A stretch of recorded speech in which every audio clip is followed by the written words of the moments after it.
A sweat lodge ceremony.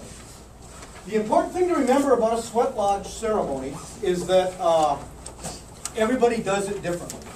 The Lakota do it different than the Ojibwe do it different than the Cree do it different than the whoever else, everybody else out there. What I'm going to be explaining to you is the way that I was taught the ceremony, and I was taught from an Ojibwe method. So, and I'll make some of the adjustments as we go, so we kind of hit on a number of different places. So in some ways, it's going to be sort of a montage of the first thing that we need to do is we need to start thinking about this notion of ceremony. Ceremony, the act of doing something that's designed to invoke something. Usually, when you're talking about sweat lodge ceremonies, you're invoking connections to the spirit world. Something that Anishinaabe people, something that all Indian people believe in. Believe in everything's got a spirit. Everything. Every living thing has a spirit.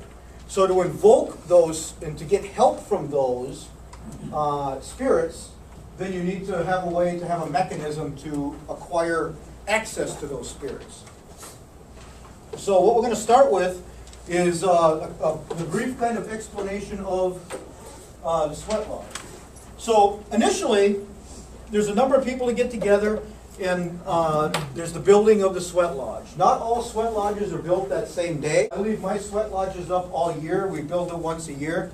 They're very, very sturdy, very, very durable, and very, very spiritual. So this is where we start. What I do is I have all the guys go out in the woods and start getting saplings. Depending on the ceremony, they could be cedar saplings, they could be maple saplings. Most often they're going to be willow saplings. What they use around here are willow saplings.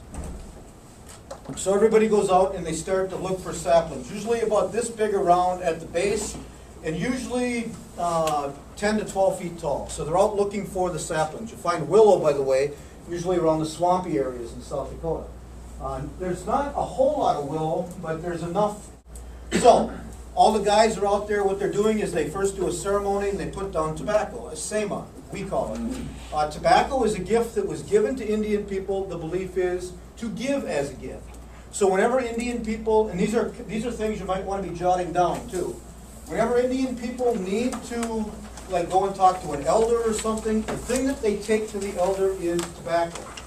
Around here they like to use little tobacco ties. Oftentimes what I'll do is I'll hand like a pouch of pipe tobacco, and by the way, pipe tobacco is good tobacco to bring. Cigarette tobacco, not so good tobacco. So you want to bring as pure tobacco as possible. Tobacco doesn't grow very well in the north part of the United States, so a lot of times we have to really rely on the tobacco from the stores. Although I've got a bunch of people give you tobacco all the time. Sometimes they'll give you homegrown tobacco. But usually if it's homegrown, it's transplanted from inside to outside, and then at the end of the season back to the inside. So, the guys come back, they got all their saplings with them, they're all working up a sweat. Then I tell them to take the branches off the willows. So they take out their, usually machetes or knives or whatever they have, and they start taking the branches off the willow saplings, so the willows are just straight with no branches on it. Then I have them all stack that up. And then what we do is we go and we clear out an area, probably about this size, about this wide. And it has to be really, really nice, very, very respectful. So if there are weeds and stuff there, I have them pick the weeds. A lot of times, even if there's grass there, I have them pick the grass so we can get down to what we would call Mother Earth at that particular point in time. So I have everybody do that. Both men and women are usually doing that. Then what I'm going to have the women do is I'm going to have the women start cutting twine. It used to be that we used sinew all the time. Sometimes we use vine bark, but nowadays we use twine. So I have them cut twine, usually about 2 arm lengths, about 12 feet. And they're cutting all the twine and getting it all ready to tie the sweat lodge and all that other kind of stuff. And then what we do is we do a ceremony. We bless all the ground, we put tobacco on the ground, we smoke the pipe, we might sing some songs, whatever the case might be to that particular. So all of that is then done. Then I take the guys over here quickly, and I get a couple of them starting on building a fire crescent. And there are many, many teachings about the crescent. I can tell you that the Ojibwe teaching is about a half human, half spirit who comes down over the half moon and gives this crescent, this shape, to the Anishinaabe people. So, what we do is we dig out a crescent, probably, I like them big, probably about this wide, a moon-shaped crescent. The crescent is kind of shaped like this, goes up in the back, and sometimes we'll take the dirt right out of there and put the dirt up around the crescent so you actually have a raised back around the crescent. Everything is done, by the way, very, very neatly, very, very nice. One of the things that we like to emphasize is that we take good care of the area. It's a very spiritual area. So all of that gets worked. Back here, again, we usually come over and I'll measure it out. So I stand right about in the center and I get a rope, probably about 7 feet. You know, I'll pound a stake into the middle. We tie a stick at the end and I have somebody draw a circle around it so we've got the basic round shape then of the sweat lodge. And usually the sweat lodge is 12 to 14 feet across, something like that. Sometimes a little bigger, sometimes a little smaller. It all depends on what you like, how many people you're expecting. Then the people up here are finished, and it's all nice and smooth. There's all the weeds are picked. Very, very important that all that's done. Then we'll put tobacco on the bottom of this, and we'll say more prayers, and we'll do another song. In other words, we're blessing that area now. And then I'll have the fire keeper. Very, very important person in the entire ceremony. The fire keeper will go off to the side over here, and he's going to build a little small sacred fire over here. On that fire, he's going to be steadily cooking what we call mishkiki wabu. Mishkiki wabu, that's medicine water. Most often what I'll use for this purpose is I'll use cedar water. So what we're doing is we're all day long now, we're going to be cooking cedar water until we start getting some density to the water. We're taking all the nutrients out of the water, out of the cedar, and it really, if there's no wind, the whole area then smells like cedar. It's really kind of cool. And it smells so much like cedar that it covers our scent, and we actually have had deer and other animals wander into the area while we're there. So it's pretty cool. But his job then is to watch that fire, watch that cedar water, continue to add cedar, take out the old cedar throughout really throughout the rest of the day and through the night. Very, very important job. His job is also to watch that crescent. Make sure nothing happens to the crescent, nobody's screwing around and tripping over it or anything like that. It's all a very, very sacred area. Okay, then we go back here again. And the first thing that we want to do then is we'll have a steel post, and we have to put 2, 4, 6, 8, 10, 12 holes in around this area. And we put them in pretty evenly. First we start with the east door. So we get a space about like this. We put the posts in and we're making holes that we're ultimately going to put the saplings in. So we're making these 2 holes. This is going to be the eastern door. Then we go clockwise over to the southern door. Same thing. We put 2 holes in here. Then we go to the western door. Put 2 holes in here. Then we go to the northern door. Put 2 holes in here. Then what we do is we do the cross doors. We'll go over to the southeast door, southwest, in between the south. We'll go to the southeast corner, then the southwest corner, then the northwest corner, then the northeast corner. So we have holes all the way around, 12 of them. Then we take tobacco again, and we say prayers, and we put a little bit of tobacco in each of the holes, saying a prayer. Sometimes we'll say a directional prayer, like there's all kinds of prayers for the direction of the east. We may even sing a song when we're doing that, a 4 directions song or something. So we do that until we go all the way around, so all of the holes then are blessed. All right, then I'll usually come back here and I'll check with the fire keepers, make sure everything's okay. And then I have my doorkeeper, who's very, very important in this ceremony too. Start getting the altar out here ready. In other words, start clearing away things, making sure all the weeds are out, making sure everything's nice and neat, and actually building an altar. So we're going to be building an altar, and I have my altars off to the left-hand side of the eastern door. And what I like to do is I like to lay down a blanket, and I like to have all of the pipes lined up correctly, and all of the other material in a nice, neat order, including the medicines that I'm going to be bringing into the lodge, so they're nice, everything flows as smooth as possible. So I have him do that. So he starts doing that, and then I'm coming back here, and I'm constantly checking with the fire keeper, right? Everything going okay? So what we do then is we start to build that sacred fire. He does, well, I usually do it, and with his help. And what we do is we start with, again, we'll put more tobacco down in the middle, we'll say another prayer, and I'll sing that fire song, an Ishkodeh fire song. So, then we take 3 logs and put 3 logs down, and then we get all kinds of kindling and birch bark. I like real small kindling and lots of birch bark. If you know anything about birch bark, you can light birch bark and it's going to stay lit. Because we can only use 1 match to light the fire. If the fire doesn't go, the sweat doesn't go. So we get all of the kindling in there, lots and lots of birch bark. And then what I do is I build a shelf across the 3 logs.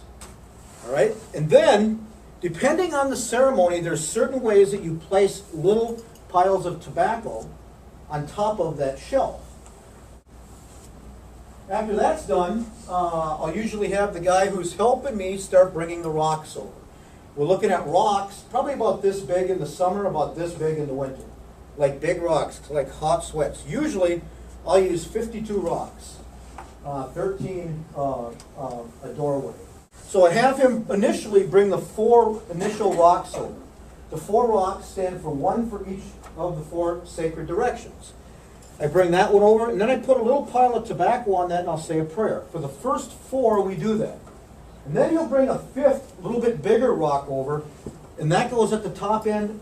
We don't put any tobacco on that, because what we're doing is we're building a turtle. In that 5 rocks down the middle, that's the spine of the turtle.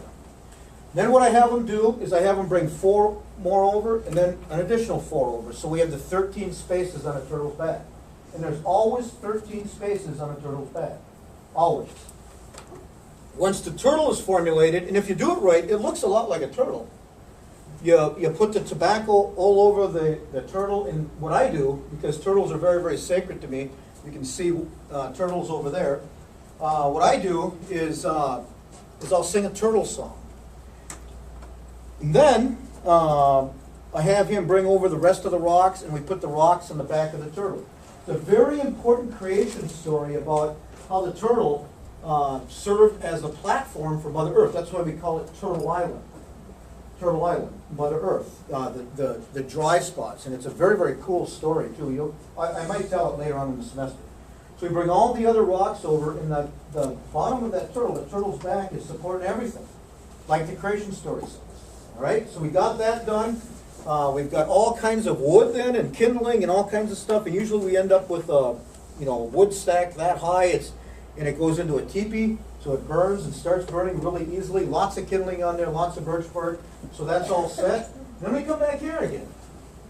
And generally what I'll do is we'll start putting the saplings in. So we want real big ones at first. So we take those big saplings and we start on the east door, and we start on the one on the left. We put that one in, and it's going way up in the air, probably about 10, 12 feet in the air. Make sure it's good and sturdy there. Then we go to the next one, the next one, the next one. So we go all the way around, so we have all of the poles standing straight in the air. So we have 12 poles standing straight in the air. And then what we do is we go to the same pole we started with, and then we go across ways to the western door, and we're going to get that in the western door, we're going to get that left pole. And then what we do is we bring them down, bring them both down. So they're about this high. So you have this one coming this way, this one coming this way. We push them both down to about this high. The Lakota like them a lot higher. We put them down. And then the woman's job is to tie them together. So as the men are holding them, the women are tying it together. Now, you notice that there's specific jobs for specific genders, because everybody has to be involved, right? And the reason that the women tie is because the women hold the families together, right? It's a very, very important role. No role is oppressive. They're all part of the big puzzle that makes the picture at the end. And what we do is we steadily go around it, and we do that to all of the poles for this particular structure. Not all of them are done this way, but for this particular structure. And by the time we're done, we have a structure this high that looks like an igloo, kind of, made out of saplings, that has a star in the middle. And then, what I'll have somebody do, usually one of the young guys, I'll have them come in and look directly up at that star, and they're going to build what we call the womb in the middle of that circle.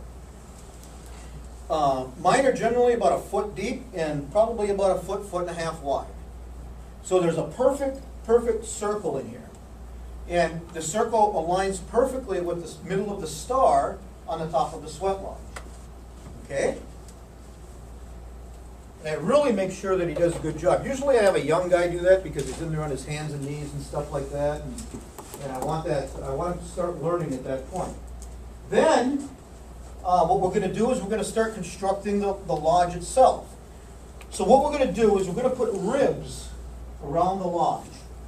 And every rib is probably about a foot apart, so we start a foot off the ground. Again, we're on this left-hand pole in the eastern doorway, and we start tying sapling ribs around the structure. It's very important for us because that first rib is the rib for self. It's the rib for self. And it's also pragmatic. Whoa. See what it's starting to tie in a little bit here? It's also that pragmatic level. It's also the direction of the east. It all stands for something. We get all that done, and we really tie them good and tight. Because this has got to withstand a lot of snow in the wintertime and all kinds of stuff. And many, many ceremonies. So then the second rib comes in. And by the way, the first rib goes all the way around and stops on this side of the eastern door. All the other doors are covered by the rib, but not the eastern door. For the Lakota, it's exactly the opposite. For the Lakota, Dakota, it's exactly the opposite. And I think they're the only tribes, by the way, that go in the western door. I don't think any other tribes do. Every other tribe goes in the eastern door. So for the Lakota, it would be that side. For the Ojibwe and Anishinaabe, it would be on the eastern door. The second rib goes on. And the second rib goes all the way around, and this time the second rib covers that eastern door. So we've got that much of a space to crawl in. And that stands for kind of the intellectual level. It also stands for the level of wisdom, all kinds of stuff that we're going to learn a little bit later. That third level then goes on. That third level goes on, again about a foot up, and that level stands for that emotional level. And then finally, we have a real small circle that circles exactly around that star, and that's that spiritual level.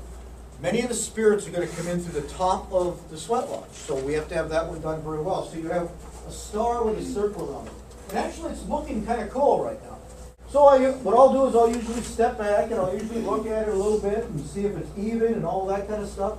And after all the tying's done, then I'll have the young guys, the kids, if there's any there, go in and start snipping off the excess ties and all that kind of thing. So it's all nice and neat. And then we'll usually take a break at that point, and we'll tell some stories, tell some teachings, that sort of thing. Then it's time to cover it. So the sun's starting to go down. Over here we've had the cedar water cooking all day long. The cedar water is getting pretty thick. Over here we've got everybody, when they get there, they load their pipes, they put their pipes in a row. And the row is really important because once the pipes get passed in and around, no pipe can cross. They all have to be put on where they're supposed to be. Everybody stand off at the side for just a second. All right, since you're in the Marines, you're going to be my fire keeper. You're up here. Now your job is incredibly important. What you're doing is, your job is to guard this fire. First off, you gotta light it, right? So you'll be lighting the fire using just one match. So if you blow it, I'm going to be really ticked off because this was a lot of work for nothing. So the fire's already lit. Over there, you've got your cedar water cooking. You got your pitchfork ready. You got your shovel ready. When the platform collapses, you got to make sure that all the grandfather rocks stay covered. It's your job that as the fire burns, you keep all of the grandfather rocks covered. So you're constantly putting wood on the fire. You got to keep them hot. Hot, hot, hot. Orange hot all the time. So that's your job. All right. Over here we have the doorkeeper. You're going to be the doorkeeper. Come over here. The doorkeeper's got a really, really important job. He's the one who's organizing everything from this point on. What I'm doing at this point on is, if people have questions, if people need special prayers and stuff like that, what I'm doing is I'm sort of over here talking to people, asking what they want from the sweat lodge. So that's a fairly important job, and I'm paying attention to it and all that kind of thing, because I have to decide what songs, what healing songs are going to be sung, how to run the ceremony, and all that kind of thing. So I need input. It's like it's class, right? Why do we do the conferences? Because I need to have that input to know what's going on. So you're over here, and then we usually have an elder woman. You're going to be our elder woman today. Why don't you come over here? There's certain things about a sweat lodge that need to be asked of the women, and I don't ask them. So if you're on your moon ceremony, remember when we talked about the moon ceremony? If you're on your moon ceremony, you can't go into the sweat lodge. So I leave that up to you to handle that situation. So you're right over here, serving a very, very important purpose. All right? Then people are getting ready. Not all the time. Sometimes you go in with a towel. But in my sweats, in my sweat lodges, we wear swimming suits, which is really good. Not Speedos, just regular swimming suits. So all the guys have their swimming suits on. The women will generally wear those long dresses or long skirts or whatever those things are. So they're usually wearing skirts and some kind of a shirt, that kind of thing. Everybody's got a towel. You bring a towel into the sweat lodge with you for a lot of reasons, not the least of which is if you get sick, if you throw up or something, you want to throw up in a towel so we can get the towel out of there quickly. All the instructions are given. I'm talking to people. We're getting ready. I'm making sure that everybody understands what's going on. I give instructions such as these. If you get too warm, there are a bunch of things you can do. The first thing that you can do is simply lean forward, putting your head close to the earth, right? Because when the hot medicine water is poured on the hot rocks, it's going to go up and around the sweat. So what you want to do is keep your head down. Also, moving toward the hot rocks will keep you cooler. Again, because everything goes up and over. If you get extremely hot, you can do things like put a towel over your head and things like that. Usually, the heat isn't an issue. At least not after you've been in a couple times. When you first go in, everybody hears about the heat and everybody's nervous, right? And it's going to be hot and that kind of thing. And it does get very, very hot. But we do things about it. It's not like those sweat lodges in Colorado when everybody died. So, first thing that we do is we have a lineup. And we have a lineup for very specific reason. Because when we go to the sweat lodge, I want specific people to sit in specific places. In the south door, I want somebody in the south door who's either named after a wolf from the Wolf clan or one of the running clans. So, that'll be the person in this door. Over here, I want somebody, usually Lakota, associated with the Buffalo tribes, or has a name like Buffalo or Bijiki or something like that, something to represent that direction. In the north, that's the healing direction, I want somebody who's usually affiliated with the bear name, a bear clan, something like that. Or a Nguime, a guardian spirit who's a bear. You have to have that kind of connection there. So, in the Anishinaabe lodges, the women always go in first. So the women, line up. You'd probably go in first. You'd go in like third because you're my bear person. All right, so what you would do is, as you get to the door, you'd announce your name and your clan, and if you have anything else you want to announce, you'd probably do it in your indigenous language. You would crawl around the sweat and go to the north side of the sweat lodge. So you can do that. Go ahead. You don't have to crawl. Okay, I was like, In some classes that I don't like, I'll have them crawl. Okay? So you'd be over here, and you'd be sitting in that direct north door, and all of the women have to be on this side of that western door. So we're all set in terms of them. Sometimes when the women go in first, what they'll do is they'll do a woman's song or something. As long as they're in there, that's a good thing, right? You go in there, you do a woman's song, and if you got particular ceremonies you want to do, that's all fine and good. All right? And then the men go in. So you two won't go in. Well, you will in a minute, but you three come over. Let's get one more guy up here. Come on up here. And again, you'd be the Lakota guy, so you're going to come in first, and you're going to go in that western door, and you're Lakota too, so you're in that western door too. And then you'd come in, now and you're part of the Wolf clan, okay? So you'd be in that south door, and then you'd come in, And then you're out here and you're getting things, the final things ready. You're making sure, double checking everything, because when he starts passing things in, they have to be done in the exact order. A little bit different from Lakota. So, you've got all that done, then you're the last one to come in, and you're gonna be right here. And everything that happens now is gonna be going through you. All right? So usually I'm the last person to go in. I'm giving last minute instructions out here, and I'm telling him to bring in rocks hot. I don't want to see anything that's not bright orange. Make sure that everything stays hot, and I'm double checking to make sure everything's okay, all that sort of stuff. Then I go in. At this point, I'm going to call out you, and I'm going to have you start passing things in. So the first thing that's passed in would be the pipes.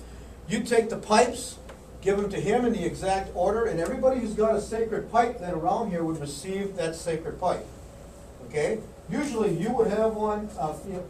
Well, we have quite a few pipes in the lodge, so a lot of people would have pipes, which really intensifies the ceremony.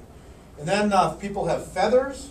The feathers are passed in. Medicine bags, any kind of sacred item whatsoever would be passed from you to you. You'd make sure everybody gets it. I've got my pipe here. My pipe would have been the first one. I usually set that down. Then I say pass in the board. And what I have is because I've seen this happen. I've seen firekeepers come in with a pitchfork and a heavy rock and have it roll right onto the person's lap. And that's not good. So I have a special board made up with a rail on my side. Nothing on your side, by the way. How do you feel about that? It's part of being the doorkeeper. Well, yeah, it is. So you've got a set of antlers, and as a matter of fact, those antlers right there are the ones I use. So you have that set of antlers, and as the pitchfork comes in, you're going to be taking the hot rocks that are fairly heavy, especially for people without giant pipes, and setting them in the middle. And what you're going to do is you're going to set the first 4 in. I'm going to be putting specific medicines on them, and then the 5th one comes in, and what we're doing is we're rebuilding that turtle in the sweat lodge. Okay? So that's going to happen. And in the process, I'm singing a sweat lodge song. Usually it's Bindigo ni Mishomis. Bindigo ni Mishomis, Bindigo. Bindigain ni Mishomis, Bindigain. And what that's saying is welcome in spirits. What we're doing is we're bringing the grandfather rocks in, and we're welcoming those spirits of the grandfather rocks. As the rocks are coming in now, what I'm doing is I've got medicines that you're going to pass in, and I'm putting sacred medicines on there. And the medicines that I use in powder form now are sage, sweetgrass, bare root, and bitter root. And I'm putting those medicines on there. And we've got a ton more. It depends on the kind of ceremony, but those are the basic ones that we use. Okay, so now everything's in. The hot rocks are in here. Everything's in here. Why don't you guys sit down? Everybody just sit. All the hot rocks are in here. All that kind of stuff. And then I'm going to ask for the Mishki Kiwabu. No, you don't sit. You're busy. Okay. And you got to fight and get all kinds of crap to take care of. He's one of the most important guys out here, man. One of the two. And so I'm going to ask for I'd be sitting here. I'm going to ask for the Mishki Kiwabu. What that is the medicine water. You're going to take the medicine water out of the metal containers and pour it into a copper bucket. And there's also, I have actually a pretty big ladle. That goes in there, and it all comes in. And as it comes in, you help me by grabbing the bucket. We touch the rocks, and we bring it back, and it's sitting right next to me. Sometimes I'll keep a couple of medicines in. Most of the time I have you take all the medicines out, the powdered medicines and things. It all depends on the situation. All right? And then I go over some last minute kind of instructions, ask everybody if they're okay, all that kind of thing. And by the way, I'm constantly asking that because we don't want any issues or anything going on. Okay, so then, during that first round then, the door's closed. It's completely dark. There can be no light in there whatsoever. The only light you see is the glowing of the rocks right now. And usually the rocks are pretty darn red, so you can see in there. First thing I do is I start and I say a prayer. I say the prayer in Ojibwe. It's usually a fairly lengthy prayer, and it kind of sets the tone and everything of the ceremony. Then we start with the opening song. The opening song is said, and then we light the pipes. And in my ceremonies, everybody lights their pipe every round. So everybody lights their pipe and they're praying through their pipe. Some people who don't have pipes may get offered a pipe from their neighbor to take, to pray through their pipes and stuff. In fact, they kind of like it when that happens. I've also got a very big pipe, a lodge pipe, which I wouldn't be using in this ceremony. Lodge pipe, my lodge pipe is a stem about that long and a bowl about that big. And everybody smokes out of the same pipe. But I don't use that very often, only during certain ceremonies. So all that happens. And then we start the process. So in the first door, everybody from the east door to the south door would pray. In this case, you guys would pray. You say your prayers out loud. If you want to sing a song, you can sing a song. Whatever you want to do, really, you can do. And generally, when I'm doing sweat lodges, I usually have 20, I've had as many as 40 people in a sweat lodge this size. When there's 40 people, it gets a little crowded. You usually have 2 rows. Okay, so it's not that comfortable. I don't like to make people that uncomfortable, but sometimes it's necessary. So, we start, you're going to pray first, you're going to pray second, and then, well, I actually skipped the whole part of this. Before that happened, I guess I assumed it, but the rocks were brought in, right? In building 13 rocks. Okay, I did say that, didn't I? Okay. So then the prayers are said. During this process, I'm pouring water on the rocks. If we're getting a lot of emotion, if we're getting a lot of kind of turbulence, if that kind of thing's happening, you're going to see a lot more water on the rocks. And of course, with every little of water that goes on those hot rocks, the sweat lodge temperature goes up and up and up and up and up. And it gets pretty hot. I'm usually asking fairly frequently, is everybody okay? That kind of thing. Inevitably, everybody's always okay. All right, we get to this point. Usually it takes between a half hour and an hour to get this first door done. And then we open up the door. Everybody stays in the lodge, and 13 more rocks are brought in the same process. We go through the same process. And again, we're building the rocks on the turtle's back. The medicines are put on the rocks. Everybody's inhaling those medicines. Those are inhalant kinds of medicines. And we use a lot of different kind of stuff. Juniper, for instance, clears out sinuses, if you're familiar with that. Big time, by the way. You gotta. So then the door's closed, and then we go from here to here. Make sure that we get all the rest of the men done at that particular point in time. And usually the second round takes a little bit longer, usually an hour, hour and a half, sometimes 2 hours.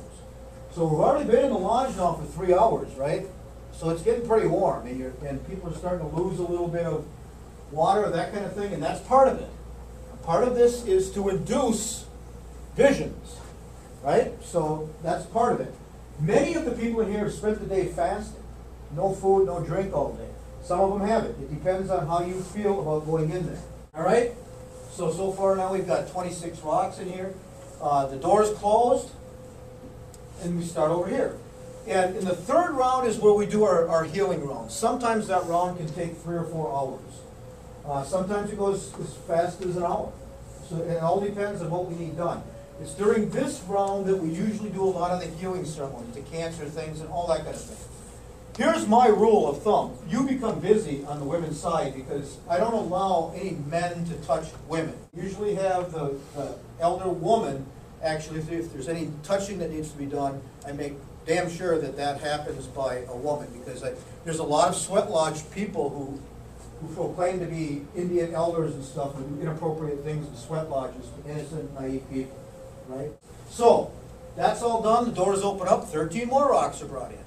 The door is shut until we have all the rocks in, all 52. You can imagine that last door is getting pretty warm. And it is getting pretty warm. And we'll sing a song and thank the Creator for all the help and do the final stuff. At the end of it, what we'll do is we'll bring in a nice big bowl of fruit. That's always the oh God, look at that kind of thing. And I like to bring in fresh fruit, lots of assortments, everybody gets something they like, and we pass it around, and it's like heaven. And everybody eats that. It has to all be eaten, by the way, for the entire ceremony, so make sure it's not too big. But usually there's not a problem with that, and sometimes we have big fire keepers out here who finish it up pretty easily. Sometimes we'll have a drum group out here too. So once that's all done, then what we'll do is we'll file out, and everybody will, reflect on what happened, what they saw, what they felt, all that kind of thing. Sometimes during the ceremony, if people need water, I have no problem with bringing drinks of water in, stuff like that. I'll bring cedar water in, which is, I'm not real crazy about the taste of it, but it's very good for you. It's just locked with vitamins and stuff. Forget, people are constantly inhaling water vapors in here, which is all medicinal, that kind of thing. Here's the thing. What we're doing in this lodge is we're calling spirits. We're calling spirits in to help us out with our problems. Anything that's said in the lodge stays in the lodge. No information ever breaks the circle. If you're hearing things in here and you don't remember them, it's because you're not supposed to remember them. If you do remember them, it's something you're supposed to pay attention to. Sometimes this gets incredibly emotional. For people who've never, Indian people who've never been in a sweat lodge, all of a sudden, being involved in a ceremony that's centuries old, that actually belongs to them, I've seen people just completely and totally break down. It's like they found something they've been missing their entire life, and it's right there at their fingertips now. So, I mean, it can be incredibly, incredibly emotional. Okay? So lots and lots of healing takes place. The pragmatic aspect of it. The heat cleans you. Well, by the way, what's cleaner, taking a bath or a shower?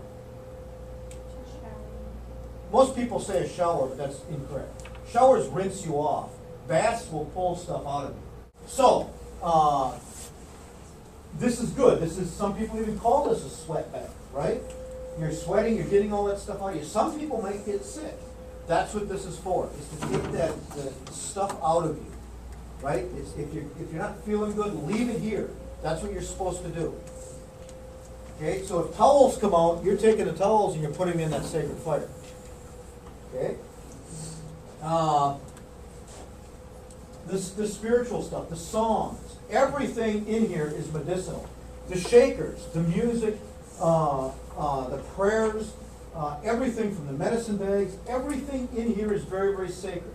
Everything that comes in here intensifies how sacred this sweat lodge would be. Okay? So, this is again, it's called the sweat lodge ceremony. Very, very, very sacred. It's important to remember, though, that indigenous cultures are not a sweat lodge culture. This is just a mechanism that gets us in tune with the Creator.